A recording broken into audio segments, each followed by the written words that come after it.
Le nez qui coule, les yeux qui piquent, cette sensation d'avoir la tête dans un étau, chaque année c'est un peu la même histoire, n'est-ce pas?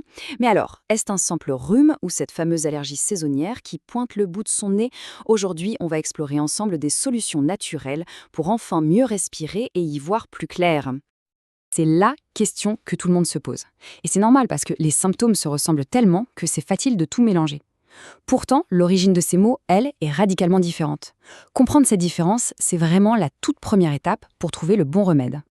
Voilà, la distinction fondamentale, elle est là. Le rhume, eh bien, c'est notre corps qui se bat contre un virus. Une bataille en somme. L'allergie, c'est tout autre chose.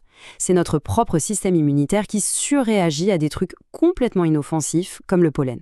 Il croit voir une menace là où il n'y en a pas, et hop, il déclenche l'inflammation. Rien que de comprendre ça, ça change toute la façon d'aborder le problème. Allez, on commence par le commencement, notre environnement direct. Parce que bien souvent, l'ennemi se cache là où on se sent le plus en sécurité, c'est-à-dire à la maison. Alors comment on fait pour assainir son intérieur et mieux respirer? Le premier coupable, il est souvent totalement invisible à l'œil nu. On parle bien sûr des acariens. Ces petites bestioles microscopiques, elles adorent l'humidité et la chaleur de nos tapis, de notre lit, de nos oreillers. Et le pire, c'est que même dans la maison la plus propre du monde, ils peuvent proliférer et déclencher des allergies.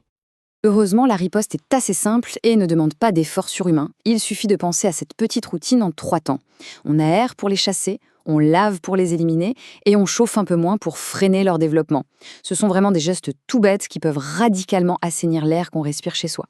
Bon, passons maintenant à un autre allergène très commun dans nos foyers. Beaucoup de gens pensent qu'il n'y a pas de solution miracle, mais il existe une astuce assez surprenante qui pourrait bien changer la donne. Alors oui, la solution peut sembler un peu contre-intuitive, surtout pour les propriétaires de chats. Et pourtant, un bain 1 fois par mois, ça peut éliminer une grande partie des allergènes qui se trouvent sur son pelage. Évidemment, l'idéal, c'est de l'habituer quand il est tout petit. C'est un petit effort, c'est sûr, mais pour un grand soulagement. Voilà, après avoir agi sur notre environnement, il est temps de se tourner vers l'intérieur. Voyons un peu comment on peut renforcer notre propre organisme pour qu'il soit moins réactif face à tous ces allergènes. C'est tout le principe de ce qu'on pourrait appeler l'immunothérapie naturelle. Ce qui est fascinant avec cette approche, c'est qu'en consommant une toute petite cuillère de pollen chaque matin, on peut petit à petit habituer son corps et donc diminuer sa sensibilité. Par contre, attention, mise en garde très importante, cette méthode est à éviter si on est allergique aux piqûres d'abeilles. Notre assiette, c'est vraiment notre première ligne de défense. Un yaourt, avec ses probiotiques, va soutenir notre flore intestinale, qui est un pilier de l'immunité. L'oignon cru, lui, agit comme un antiseptique naturel. Et les plats épicés? Eh bien, leur chaleur aide à fluidifier les sécrétions et à décongestionner. Finalement, chaque aliment a son rôle à jouer. Alors là, on a une plante qui fait un double travail. Le plantain, il est formidable parce qu'il ne se contente pas de calmer la réaction allergique, il s'attaque aussi à l'inflammation qu'elle provoque. C'est un allié vraiment précieux pendant les pics saisonniers. Et pour le symptôme peut-être le plus agaçant, le nez bouché, on peut se tourner vers la mauve. Son action est très ciblée. Elle aide à réduire les sécrétions et à libérer les voies respiratoires. Un soulagement rapide et efficace. Parfois, les solutions les plus simples sont juste sous nos yeux. Un simple jus de pamplemousse ou de citron chaque matin peut vraiment renforcer notre système immunitaire. Il devient alors plus costaud pour gérer les agressions extérieures, que ce soit le pollen ou les polluants. Le problème, c'est que parfois, un rhume ou une allergie qui est mal gérée peut évoluer. Quand l'inflammation se propage au sinus, la simple petite gêne se transforme en une douleur plus intense. Et là, bienvenue à la sinusite. Un indice tout simple se trouve dans la couleur des sécrétions nasales. Si elles sont claires, transparentes, l'origine est sûrement allergique. Par contre, si elles deviennent jaunâtres, verdâtres, purulentes, là, ça indique souvent une surinfection bactérienne. C'est un petit signe à ne pas ignorer. Et si le problème ne venait pas du nez, mais des dents? C'est une connexion à laquelle on ne pense presque jamais.